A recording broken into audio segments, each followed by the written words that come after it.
आफरीन, आज मेरी ज़िंदगी का सबसे बड़ा ख्वाब सच हो गया।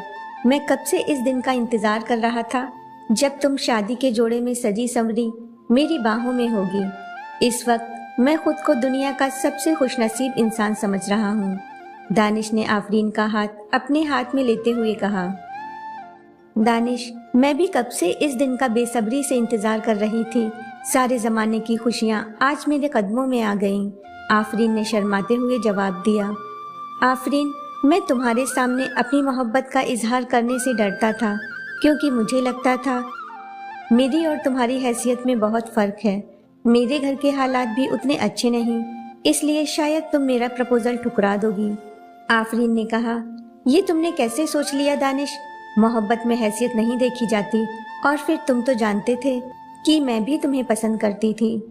दानिश ने कहा, आफरीन, आज से हम दोनों एक साथ अपनी ज़िंदगी की नई शुरुआत करने जा रहे हैं। तुम तो जानती ही हो, अम्मी के गुजर जाने के बाद अब्बा अक्सर बीमार रहने लगे। बहुत कम उम्र में इस घर की और मेरे दोनों छोटे भाइयों की जिम्मेदारी मुझ पर आ गई, लेकिन मैंने अपनी जिम्मेदारियों से कभी मुंह नहीं मोड़ा। बाप बनकर अपने भाइयों की हर ज़रूरत पूरी की। घर में बड़ी भाभी माँ की दाखिल होती है। उम्मीद करता हूँ तुम साद और हमजा को माँ जैसा ही प्यार दोगी। दानिश, ये तुम भी जानते हो, वो दोनों मुझे बहुत पसंद हैं। मैंने हमेशा उन दोनों को अपना छोटा भाई ही समझा है। मैं वादा करती हूँ अपनी तरफ से उन्हें कभी कोई तकलीफ नहीं होने दूंगी। आफरीन दानिश को भरोसा दिलाते हुए कहती है, मुझे तुमसे यही उम्मीद थी आफरीन, तुम बहुत अच्छी हो। ये कहकर दानिश ने आफरीन को अपने गले से लगा लिया। अगली सुबह आफरीन जल्दी उठ गई। वो फ्रेश होकर सीधे किचन में गई, लेकिन किचन का हाल देखकर उसकी हालत खराब हो गई। कोई भी चीज अपनी जगह पर नहीं है, सब कुछ बिखरा पड़ा है। दानिश के घर में आफरीन के पहले दिन की शुरुआत इस तरह से हुई। वो खड़ी सोच रही है कि समझ नहीं आ रहा काम कहाँ से शुरू करूं। इन लोगों ने तो किचन को कबाड़ खाना बनाकर रखा है। अम्मी ने तो मुझसे पहले ही कहा था कि इस घर में आकर मेरी जिम्मेदारियां बढ़ जाएंगी, लेकिन मैं भी इस सब के लिए पहले से ही तैयार थी, क्योंकि मैं और दानिश एक दूसरे से बहुत मोहब्बत करते थे। हम दोनों एक ही मोहल्ले में रहते थे, एक ही स्कूल में साथ में पढ़कर बड़े हुए। बचपन से ही दानिश का हमारे घर आना जाना था। मेरी अम्मी और दानिश की अम्मी में भी अच्छी बनती थी। हम दोनों काफी वक्त साथ में गुजारते थे, घंटों एक दूसरे से फोन पर बात किया करते थे। हमारी बहुत अच्छी दोस्ती थी। कब इस दोस्ती ने मोहब्बत की शक्ल इख्तियार कर ली, खबर ही नहीं हुई। जब जवानी की दहलीज पर कदम रखा तो एक दूसरे का साथ ना छोड़ने की कसम खा ली। मुझे आज भी वो दिन याद है जब दानिश ने मुझे शादी के लिए प्रपोज किया था। वो ईद का दिन था जब वो मेरे घर आए थे। उस ईद पर वो मेरा सबसे अच्छा तोहफा था। उस वक्त मैंने शर्माकर अपना मुंह फेर लिया। वैसे तो मैं खुद भी यही चाहती थी कि दानिश मेरे सामने अपनी मोहब्बत का इजहार करें। मेरे अब्बा दानिश को पसंद तो करते थे, लेकिन वो नहीं चाहते थे कि मैं उस घर में बहू बनकर जाऊं। लेकिन मेरी खुशी की खातिर उन्होंने भी अपनी रजामंदी दे दी। हमारी शादी बहुत सादा तरीके से हुई, क्योंकि दानिश ऐसा चाहते थे। वैसे भी मुझे इस बात से कोई फर्क नहीं पड़ता, मैं तो बस उनकी दुल्हन बनना चाहती थी। यही सब सोचते हुए आफरीन ने अपना सारा काम खत्म कर लिया। किचन की सफाई भी कर ली और नाश्ता भी बना लिया। फिर वो ट्रे में नाश्ता लगाकर अपने ससुर के कमरे में गई। उसने कहा, अब्बा जी, आपके लिए नाश्ता है। उन्होंने मुस्कुराकर आफरीन की तरफ देखा और अपना शफकत भरा हाथ उसके सिर पर रखते हुए बोले, खुश रहो बेटी, तुमने आते ही घर की जिम्मेदारियां संभाल ली। बहू बेटियों के होने से ही घर में रौनक होती है। जब से साथ की अम्मी इस घर से गईं, तब से तो इस घर की जैसे रूह ही चली गई। आफरीन ने कहा, अब मैं आ गई हूँ, आपका ख्याल रखूंगी। कभी भी किसी चीज की जरूरत हो आप मुझे आवाज दे दीजिएगा। ये कहकर आफरीन बाहर आ गई। फिर उसने डाइनिंग टेबल पर नाश्ता लगाते हुए साद और हमजा को भी आवाज दी। साद जल्दी से टेबल के पास आया और बोला, अरे वाह भाभी, आलू के पराठे और गर्मा गर्म चाय, आज तो मजा आ गया। तभी दानिश और हमजा भी वहाँ आ गए। सभी बैठकर नाश्ता करने लगे। हमजा ने कहा, भाभी, पराठे बहुत टेस्टी बने हैं। अब आप बड़ी बी को मना कर देना, वो खाना ना बनाए। हमें उनके हाथ का खाना बिल्कुल भी पसंद नहीं। पहले तो मजबूरी में खाना पड़ता था। आफरीन ने कहा, तुम परेशान ना हो, अब से तुम लोगों के लिए खाना मैं ही बनाऊंगी। साद बोला, सच भाभी, आप बहुत अच्छी हो। नाश्ते के बाद दानिश ऑफिस चला गया और आफरीन घर के दूसरे कामों में बिजी हो गई। तभी बड़ी भी हाफती डाफती आ गई। अरे दुल्हन, क्या करूं, आज देर हो गई। वैसे तो रोजाना मैं जल्दी आ जाती हूँ। आफरीन ने कहा। कोई बात नहीं बड़ी भी, आप परेशान ना हो, मैंने नाश्ता बना दिया। अच्छा, बहुत अच्छा किया। मुझे तो बहुत फिक्र हो रही थी कि बेचारे बच्चे अभी तक भूखे बैठे होंगे। क्या करूं, मुझे इन लोगों से इतना लगाव हो गया है। जब से बाजी गई हैं तब से मैंने ही इनका ख्याल रखा है। रोज वक्त पर नाश्ता और खाना सब देती हूँ। इस घर को कभी पराया नहीं समझा। आफरीन ने कहा। हाँ, मुझे मालूम है, आपने इन सब का बहुत साथ दिया है। आप यहाँ बैठो, मैंने आलू के पराठे बनाए हैं, आपके लिए भी लाती हूँ। ये कहकर आफरीन किचन में आ गई। बड़ी बीबी उसके पीछे आ गई। वहाँ की सफाई देखकर बोली, ये सब तुमने किया है? अरे दुल्हन, ये सब काम करते हुए नई दुल्हन को अच्छा लगता है क्या? अभी तो तुम्हारी शादी को कुछ दिन भी नहीं हुए और तुम ये सब काम करने लगी। बड़ी बी ने पराठे का लुकमा मुंह में रखते हुए कहा।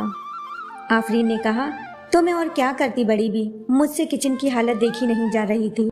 बड़ी बी बोली, अरे दुल्हन, तुम तो देख ही रही हो, मेरी भी अब उम्र हो गई है, मुझसे ज्यादा काम नहीं होता। और फिर ये लड़के बहुत सामान फैलाते हैं। वैसे भी लड़के तो अपनी मर्जी के मालिक होते हैं। अच्छा छोड़ो ये सब, अब तुम आराम करो जाकर, बाकी काम मैं कर दूंगी। तभी साद वहाँ आकर आफरीन का हाथ पकड़कर अपनी तरफ खींचते हुए कहता है, भाभी यहाँ आइए, मैं आपको अपनी ड्राइंग दिखाता हूँ। आफरीन उसके साथ आ जाती है। अरे वाह साद, तुम्हारी ड्राइंग तो बहुत अच्छी है, तुमने मुझे पहले कभी ये सब नहीं दिखाया। भाभी, इस कार्टून का फेस मुझसे नहीं बन रहा, आप मेरी मदद कर दोगी? साद ने एक पेपर आफरीन की तरफ बढ़ाते हुए कहा। हाँ हाँ, क्यों नहीं, मैं कोशिश करती हूँ। ये कहकर आफरीन वहाँ बैठकर उसकी ड्राइंग बनाने लगी। कुछ देर बाद बड़ी भी वहाँ आकर बोली, अच्छा दुल्हन, मैं अभी जा रही हूँ, दोपहर तक आऊंगी खाना बनाने। आफरीन ने कहा, नहीं बड़ी भी, दोपहर का खाना मैं बना लूंगी। बड़ी भी बोली, अरे तुम क्यों परेशान होगी, मैं हूँ ना, तुम तो कुछ दिन बैठकर बस आराम करो। नहीं, मुझे कोई परेशानी नहीं होगी, वैसे भी मुझे कुकिंग का शौक है, मुझे खाना बनाना अच्छा लगता है। बड़ी बी ने मुंह बनाते हुए कहा, ठीक है, जैसी तुम्हारी मर्जी। और वो वहाँ से चली गई। साद ने हंसकर कहा, भाभी, लगता है बड़ी बी को आपकी बात बुरी लग गई, शायद उन्हें अपनी सल्तनत छिनती नजर आ रही है। ये सुनकर आफरीन भी हंसने लगी। फिर उसने पूछा, हमजा कहाँ है? भाभी, वो तो बैठकर मोबाइल गेम खेल रहा होगा। अच्छा, मैं उसे देख कर आती हूँ। ये कहकर वो हमजा के पास आती है, लेकिन कमरे में दाखिल होते ही आफरीन ने कहा, ये सब क्या है हमजा, तुमने तो सारा सामान फैला कर रखा है। उसे देखकर हमजा बोला, भाभी, आप वीडियो गेम खेलती हो? नहीं, मुझे ज्यादा शौक नहीं। आफरीन ने बेड से उसके कपड़े उठाते हुए कहा। हमजा ने कहा, यहाँ आइए, मैं आपको सिखाता हूँ, ये बहुत मजेदार गेम है। आफरीन उसके पास बैठकर मोबाइल गेम देखने लगी। फिर कुछ देर बाद बोली, मैं किचन में जाती हूँ, मुझे खाना बनाना है। हमजा बोला, भाभी, आज खाने में कुछ अच्छा बनाना। हाँ ठीक है। ये कहकर आफरीन किचन में चली गई। आफरीन ने जल्दी ही घर की जिम्मेदारियां संभाल ली। वो सबका बहुत अच्छे से ख्याल रखती, अब्बा जी को भी वक्त पर दवाएं देती, अपना सारा वक्त घर को सजाने में और साफ सफाई करने में बिताती। साद और हमजा के साथ भी वक्त बिताती। मायका पड़ोस में होने की वजह से वो अक्सर अपनी अम्मी से मिलने भी चली जाती। जब आफरीन प्रेग्नेंट हो गई तो बड़ी बी ने उससे कहा, तुम अपना बिल्कुल भी ख्याल नहीं रखती हो, बस सारा दिन इन लोगों की ख्वाहिशें पूरी करने में लगी रहती हो। इन्हें तो बस तुम्हारे हाथ का ही खाना चाहिए, इन लोगों को भी तुम्हारी हालत के बारे में सोचना चाहिए। मेरी तो समझ में नहीं आता, तुम्हारे अब्बा ने इस घर में तुम्हारी शादी कैसे कर दी? आखिर तुम उनकी इकलौती बेटी हो, एक से बढ़कर एक रिश्ता मिलता तुम्हारे लिए। इस घर में आकर तुम्हें क्या मिला? देखो, चेहरा कैसा मुरझा गया है, दिन भर बस इनकी गुलामी में लगी रहती हो, अपने लिए तो वक्त ही नहीं है तुम्हारे पास। बड़ी भी, इन लोगों का ख्याल मैं नहीं रखूंगी तो फिर कौन रखेगा? इन सबको मुझसे बहुत उम्मीदें हैं। अगर मेरी सास होती तो वो मेरा साथ देती और फिर शायद मेरे ऊपर इतनी जिम्मेदारियां ना होती। उनके होने पर इस घर में मुझे माँ की कमी कभी महसूस नहीं होती। आफरीन की बात में दखल देते हुए बड़ी भी तुनक कर बोली, अरे दुल्हन, ये तो भूल ही जाओ, सास तो सास ही होती है, वो कभी माँ नहीं बन सकती। और एक बात हमेशा याद रखना, ये तुम्हारा ससुराल है, मायका नहीं। ये दोनों लड़के बस तभी तक भाभी भाभी करके तुम्हारे आगे पीछे घूमते हैं जब तक इन्हें तुम्हारी जरूरत है। एक दिन इनकी भी शादी होगी, वो भी अपनी अपनी बीवियों के साथ अपना घर बसाएंगे, तब कौन पूछेगा तुम्हें? अभी तो बस तुम्हारा इस्तेमाल किया जा रहा है। तुमने तो अपनी जिंदगी इन लोगों के नाम कर दी, लेकिन ये सब करके तुम्हें क्या हासिल होगा, ये तो आने वाला वक्त ही बताएगा। ये कहकर बड़ी भी वहाँ से चली जाती हैं। आखिर वो वक्त भी आ गया जब आफरीन ने एक प्यारे से बेटे को जन्म दिया। बच्चे की छठी बहुत धूमधाम से मनाई गई। एक छोटे बच्चे के घर में आ जाने पर घर का पूरा माहौल ही बदल गया। घर में किलकारियां गूंजने लगी। वो तो जैसे सबके लिए खिलौना बन गया। साद और हमजा तो उसे छोड़ते ही नहीं। अब्बा जी भी उससे खूब दुलार करते, सब प्यार से उसे बिट्टू कहते। आफरीन भी ये देखकर बहुत खुश होती कि उसका बेटा इतने प्यार और दुलार में पल रहा है। ऐसे ही धीरे धीरे वक्त गुजरने लगा। 1 साल बीत गया, लेकिन अब आफरीन का मिजाज पहले जैसा ना रहा। वो चिड़चिड़ी हो गई। शायद बिट्टू के आ जाने से उसकी जिम्मेदारियां और बढ़ गईं, जिस वजह से वो छोटी छोटी बातों पर इरिटेट होने लगी। कभी अब्बा जी को दवा देना भूल जाती, तो कभी साद और हमजा पर गुस्सा करती। एक दिन बड़ी भी बोली, बुरा ना मानना दुल्हन, लेकिन मुझे तुम पर बहुत तरस आता है। तुम इतनी मसरूफ रहती हो, अपने बच्चे का भी ठीक से ख्याल नहीं रख पाती। अभी तो एक ही है, बाद में और भी बच्चे होंगे तो उन सब का ख्याल कैसे रखोगी? बच्चे पालना इतना आसान नहीं होता, लेकिन तुमने तो सारे जमाने को खुश रखने का ठेका ले रखा है। अरे तुम्हें तो बस अपने शौहर और अपने बच्चे के बारे में सोचना चाहिए। आखिर वही तुम्हारे अपने हैं, वो ही बुढ़ापे में तुम्हारा साथ देंगे। बाकी सारे रिश्ते तो पीछे छूट जाएंगे। आजकल सब अपनी अपनी सोचते हैं, यहाँ कौन किसकी परवाह करता है। मेरी मानो तो तुम अपने शौहर से कहकर अलग हो जाओ। अलग घर में सुकून से अपने शौहर और अपने बच्चे के साथ ऐश से जिंदगी गुजारो। क्यों फालतू में इन लोगों की खातिर यहाँ रहकर अपनी जिंदगी के दिन जाया कर रही हो? बड़ी बी की बात सुनकर आफरीन ने कोई जवाब नहीं दिया। उसने बस खामोशी से बिट्टू को गोद में उठाया और वो अपने बेडरूम में चली गई। बड़ी बी ने जो बीज आफरीन के दिमाग में बोया था वो धीरे धीरे बढ़ने लगा। वो सोचने लगी कि मैं कब तक यहाँ जिम्मेदारियों से बंधी रहूंगी, मुझे कब खुलकर अपनी जिंदगी जीने का मौका मिलेगा। आफरीन के जहन में हर वक्त ये बातें घूमती रहती। उसे अलग घर में रहने की ख्वाहिश होने लगी। एक दिन उसने दानिश के सामने अपनी ख्वाहिश जाहिर की तो दानिश को गुस्सा आ गया। पहले तो उसने आफरीन को समझाने की कोशिश की, लेकिन आफरीन हर रोज उससे अलग घर लेने की जिद करती। उन दोनों के बीच अक्सर इस मसले को लेकर बहस होती। बाकी घर वालों से भी ये बात छिपी ना रह सकी। सभी को इस बात का दुख था, लेकिन आफरीन से कोई कुछ ना कह सका। एक दिन बात इतनी बढ़ गई कि आफरीन दानिश से नाराज होकर अपने मायके आ गई। आफरीन की अम्मी ने दरवाजा खोला तो उसकी तरफ देखकर पूछा, क्या बात है, तुम्हारा मिजाज इतना उखड़ा हुआ क्यों है? सब खैरियत तो है? अम्मी, अब मैं वहाँ नहीं जाऊंगी, दम घुटता है मेरा उस घर में। ये कहते हुए आफरीन ड्राइंग हॉल में आकर सोफे पर बैठ गई। अम्मी ने उसकी गोद से बिट्टू को लेते हुए कहा, अरे ऐसा भी क्या हो गया? दानिश से झगड़ा हुआ है क्या? दानिश को मेरी फिक्र ही कहाँ है। उन्हें तो बस अपने बाप और भाइयों की परवाह है। मुझ पर क्या गुजर रही है, इस बात से उन्हें कोई फर्क नहीं पड़ता। आखिर हुआ क्या है, मुझे तफसील से बताओगी कुछ? अम्मी ने गुस्से से कहा। अम्मी, अब मैं उस घर में नहीं रहना चाहती, मुझे अलग घर में रहना है, लेकिन दानिश इस बात के लिए राजी ही नहीं। हाँ ठीक ही तो है, राजी होना भी नहीं चाहिए। वो अपने बुजुर्ग बाप को और छोटे भाइयों को किसके हवाले छोड़ कर जाएगा? तुम्हारी जिद गलत है, लेकिन आप ये भी तो सोचिए कि मैं कब तक इन जिम्मेदारियों से बंधी रहूंगी। आखिर मेरी अपनी भी तो कोई जिंदगी है। वहाँ मुझे दानिश के साथ वक्त गुजारने का मौका भी नहीं मिलता।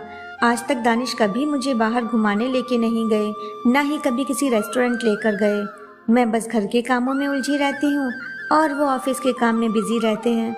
बस ऐसे ही हमारी जिंदगी गुजरी जा रही है। और अब तो बिट्टू भी आ गया है, मुझे उसको भी तो वक्त देना पड़ता है। अब बस बहुत हो गया, मैं थक गई हूँ इस सब से। अम्मी ने आफरीन को समझाते हुए कहा, रिश्ते और रास्ते तब भारी लगने लगते हैं जब पाँव नहीं दिल थक जाते हैं। तुम जो भी कर रही हो अपनों के लिए कर रही हो, वो लोग कोई गैर नहीं, सब तुम्हारे अपने ही तो हैं। और फिर ये सब तो तुम्हें शादी से पहले सोचना चाहिए था। मैंने तो पहले ही समझाया था, उस घर में जाकर तुम्हारी जिम्मेदारियां बढ़ जाएंगी। दानिश की माँ गुजर गई हैं, उसके अब्बा बीमार रहते हैं और घर में 2 छोटे भाई हैं। सबको तुम्हें ही संभालना पड़ेगा। लेकिन उस वक्त तो तुम्हारे सिर पर इश्क का भूत सवार था। अब मियाँ से नाराज होकर मायके आकर बैठ गई हो, ऐसा नहीं चलेगा। आफरीन, तुम यहाँ बेशक जब चाहो तब आ सकती हो, लेकिन अपनी ससुराल छोड़कर यहाँ आकर रहने की इजाजत तुम्हारे अब्बा तुम्हें कभी नहीं देंगे। बेटियों की इज्जत मायके में नहीं, ससुराल में रहने से होती है। ये सिर्फ 2-4 दिन की बात नहीं है, तुम्हारी और तुम्हारे बच्चे की पूरी जिंदगी का सवाल है। और जिंदगी के फैसले जज्बाती होकर नहीं लिए जाते। 3 दिन तक दानिश का कोई फोन नहीं आया। आफरीन की फिक्र बढ़ती जा रही है। दानिश ना खुद मुझे लेने आए और ना ही उन्होंने फोन किया। वो बेड पर बैठी ये सोच रही है। तभी उसकी अम्मी आकर कहती हैं, दानिश तुम्हें लेने आया है, अपना सामान पैक कर लो। आफरीन उनकी तरफ देखकर मुंह बनाते हुए कहती है, क्यों आए हैं वो यहाँ? आप जाकर कह दीजिए, मुझे नहीं जाना उनके साथ। आफरीन की अम्मी उसके सिर पर हाथ फेरते हुए कहती हैं, बेटी, दानिश बहुत नेक लड़का है और एक अच्छा शौहर भी है। तुम अपनी ख्वाहिशों की खातिर उसे ऐसी किसी भी आजमाइश में मत डालो कि वो एक अच्छा बेटा और एक अच्छा भाई होने का फर्ज अदा ना कर सके। अम्मी के समझाने के बाद आफरीन खामोशी से आकर गाड़ी में बैठ जाती है। दानिश उसका बैग उठाकर गाड़ी में रख देता है और बिना कुछ कहे ड्राइव करने लगता है। लेकिन जब वो अपने घर की गली छोड़कर आगे बढ़ जाता है तो आफरीन कहती है, दानिश, घर तो पीछे रह गया, आप कहाँ जा रहे हैं? हम अपने घर जा रहे हैं। वो आफरीन की तरफ देखकर कहता है। आफरीन को हैरत होती है, दानिश ने ऐसा क्यों कहा? लेकिन वो उससे कोई सवाल नहीं करती और खामोश रहती है। कुछ देर बाद एक कॉलोनी के गेट के अंदर गाड़ी ले जाते वक्त दानिश कहता है, तुम्हें अपने घर में रहना था ना, यही है वो घर। वो एक बिल्डिंग के सामने गाड़ी रोक देता है। आफरीन गाड़ी से बाहर आ जाती है। मैंने यहाँ फ्लैट रेंट पर लिया है। फिलहाल मैं तुम्हारे लिए घर तो नहीं खरीद सकता, इसलिए किराए के घर में ही गुजारा करना पड़ेगा। ये कहते हुए दानिश उसको लिफ्ट की तरफ ले जाता है। ऊपर फ्लैट में पहुंचकर आफरीन देखती है वहाँ सब सामान मौजूद है। दानिश बोला, तुम सोच रही होगी मैं 3 दिन तक तुम्हें लेने क्यों नहीं आया। यही वजह है, मैं तुम्हें वापस लाने का इंतजाम कर रहा था।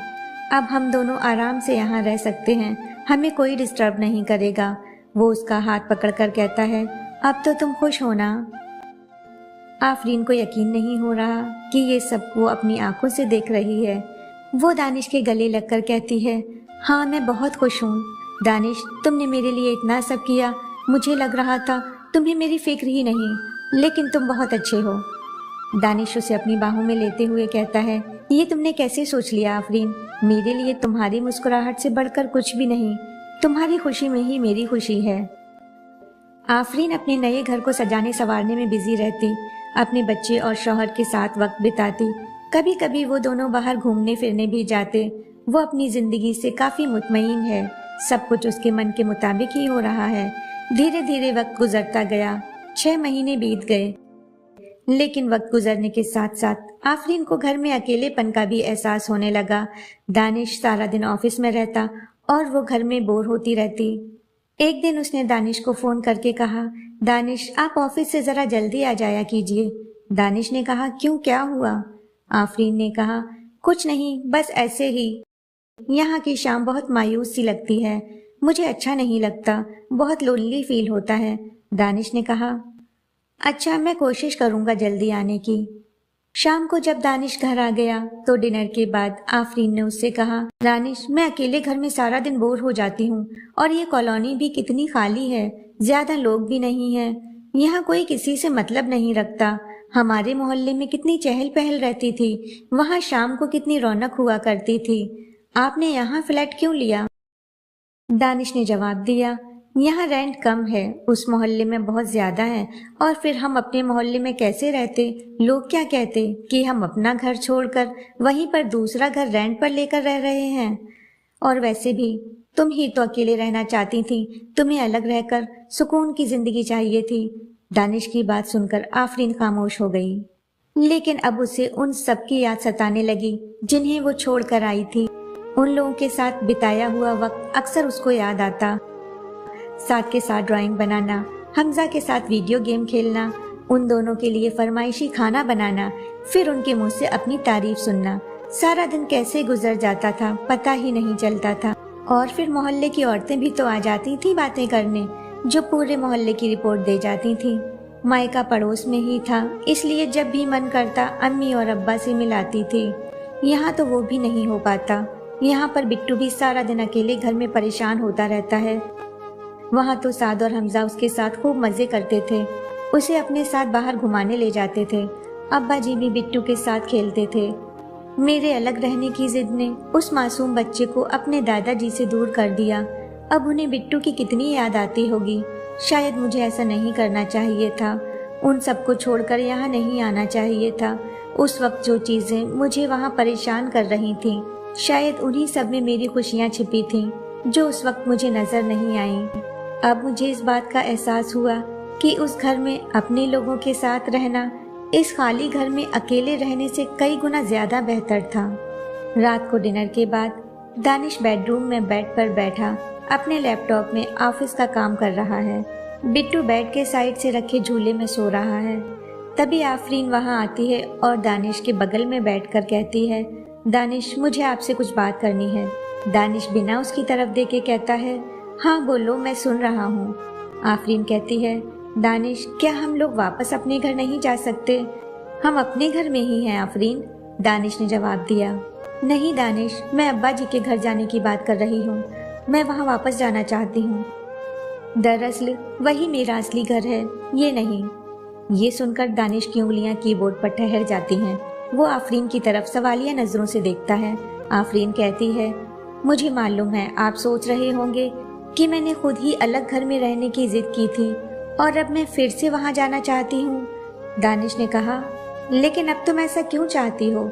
यहाँ तुम्हें क्या परेशानी है?